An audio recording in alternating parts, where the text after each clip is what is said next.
Salutations.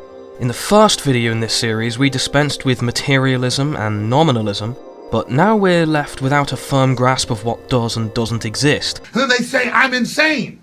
Where are we supposed to start? Everyone watching this video is familiar with the phrase, "I think, therefore I am." It was Descartes who said this, and what it means is jolly simple, but by Jove it's jolly significant too. Think about, anime. There. You just proved that your own mind exists. Only something that exists has the ability to think about anime. But what about everything else? Are there things separate from yourself, or does the entire world, including the sphere of universals, exist inside your own mind? The belief that you are the only thing that exists is called Solipsism, and there are some people who hold to it unironically, but I think most would find the words of George Berkeley convincing on this matter.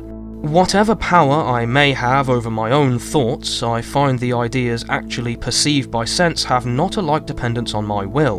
When in broad daylight I open my eyes, it is not in my power to choose whether I shall see or know, or to determine what particular objects shall present themselves to my view. And so, likewise, as to the hearing and other senses, the ideas imprinted on them are not creatures of my will. There is therefore some other will or spirit that produces them. Plotinus, the most famous and influential of the Neoplatonic philosophers, also said as much. If then, neither the intellectual principle nor the intelligible object can be the first existent, what is? The answer can only be the source of both. So what is this agency that produces external phenomena? How many are there? Did they also produce you, or do they exist alongside you, ontologically equal? Does everything come from the same source? Does everything come from itself? Or has everything always been? Let's investigate. Let's visit God now. Hi, I'm God. Plato, and to a much greater extent his student Aristotle, noted that all kinds of change consist of the imparted actualization of potential. Everything is the way it is because a prior thing imparts that state upon it. Let's go through some examples. An ice cube has the potential to become water. The heat from the sun actualizes that potential, and now the ice cube is actually water. With me so far? Well, the sun is actually hot because it's made of hydrogen, which has the potential to be hot. And the nuclear reaction happening inside the sun turns the hydrogen from potentially hot to actually hot. But the potential for this nuclear reaction is itself actualized by gravity. We can go on backwards. The principle at work here is that potentials can only be actualized by actual things. With that in mind, we can sort everything that could ever exist into three groups. Things that are pure potential, which would mean things that don't exist but could. Things that are both potential and actual, which would mean things that have some of their potentials actualized, or things that can be changed and also can change other things. And things that are pure act, which would mean totally perfect things that have no potential to be changed, but which have the total capacity to change other things. What is all this stuff? Now, if we assume that the third type of thing doesn't exist, then where does actuality come from? If everything that actualizes is itself actualized by something else, we have an infinite regress with no way out.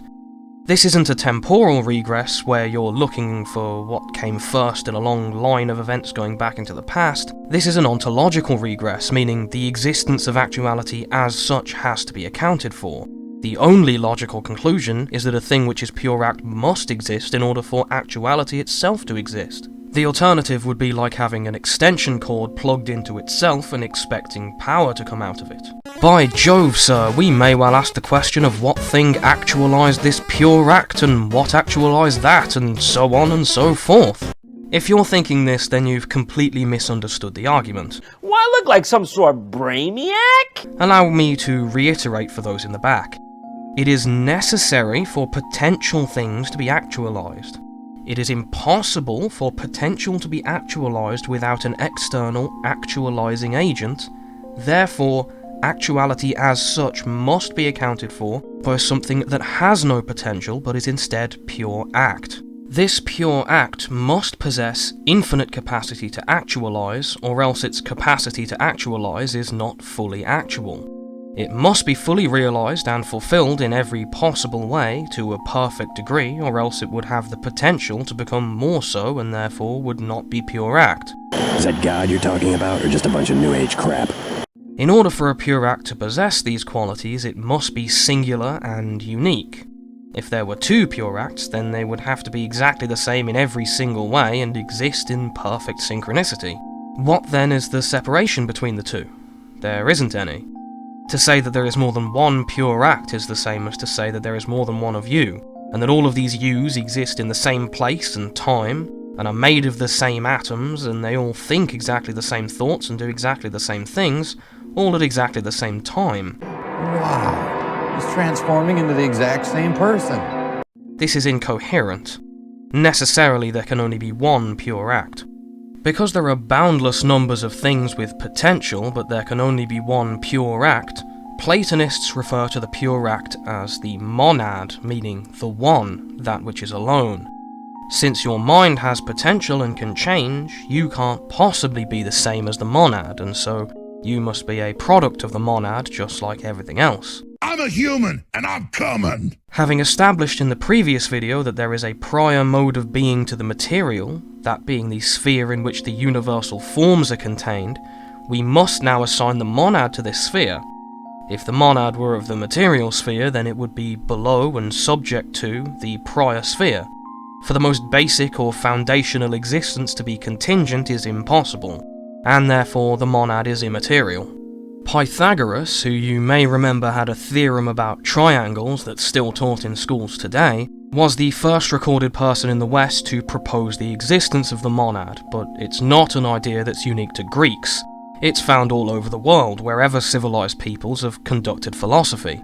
In Vedic metaphysics, that is, the philosophy of what we call Hinduism, this exact concept is expressed by the word Brahman, which refers to a formless, primordial singularity which is the ontological foundation for existence, being infinite and perfectly fulfilled. The Indian philosopher Adi Shankara is known to have said that everything that can change is contingent on that which can't change, and that only the changeless Brahman is independently real. In Chinese philosophical systems, including Confucianism, the same concept reappears under the name Shang-Di. Shang in this case meaning first or origin, while Di means sovereign or emperor, representing absolute power. Even the ancient Egyptians recognized this idea and put it into their mythology. They personified the monad as a god called Atum, which means complete or finished, which coincides perfectly with the understanding of pure act without potential that we get from Aristotle and Plato. According to the myths, Atum was the first and most basic thing to exist. Christians and Muslims have also been interested in this concept for obvious reasons. They believe that the monad is the same as their idea of God. And this is their God, a guy with a beard. The Catholic Saint Thomas Aquinas, regarded as one of the greatest Christian philosophers, even expanded on Aristotle's theory and created others that run along the same lines. It has to be noted, however, that Aquinas was a proponent of what's called classical theism, which is different from the theistic personalism which most Christians who argue about God espouse. If you're interested in Thomas Aquinas' proofs, including his version of the one I laid out here, I've left a link in the description to a series of videos that go into much more depth and detail than I have here. Well, we can conclude that the monad exists, but what is it like? Of course, for human beings it's impossible to completely grasp since it isn't exactly like anything else. But we can understand, however, that it is not only good, but it is the ultimate good. How can we say this? Let's think about what good actually is. Goodness is that towards which something strives because it is lacking. Goodness is the fulfillment of deficiency, while its opposite, badness or evil, is either the creation of deficiency or the deficiency itself or its results. Goodness can be thought of as a unity between the thing that needs and the thing that is needed. Everything in the universe has its own good. Human beings have needs and desires, but so do animals, plants, and even bacteria. More than this, in abstract terms, attractive forces like gravity can be taken in this context. Matter is the good of matter, and it moves to unify with it. Because the monad is the source of all actuality, it is the reason why any deficiencies can be fulfilled in the first place, and it is itself lacking in any deficiency whatsoever. For this reason, the Platonists sometimes refer to the monad as the good, or the form of the good. Because the monad is also the good, it is not only the source of all actual things, but is that towards which everything strives. Union with the monad is the elimination of deficiency. I'm God, it's okay with me.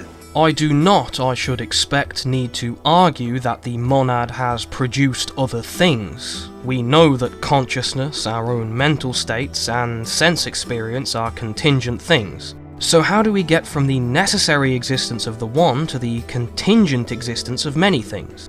Did the monad say, "Let there be light," and make everything appear out of nothingness? Of course not.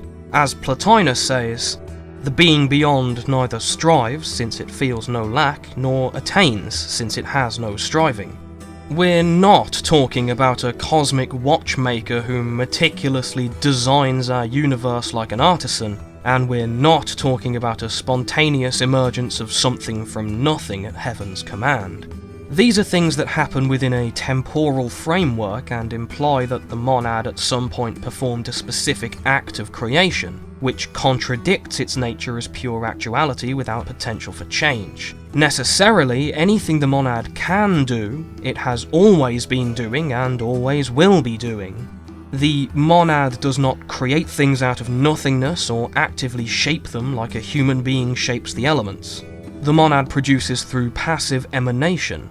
Merely existing as it is, the monad causes all of reality to spring forth from its own substance and energy, like the sun radiating light and heat that was originally a part of itself. Plotinus explains this using metaphors. The highest began as a singularity, but it did not remain as it began.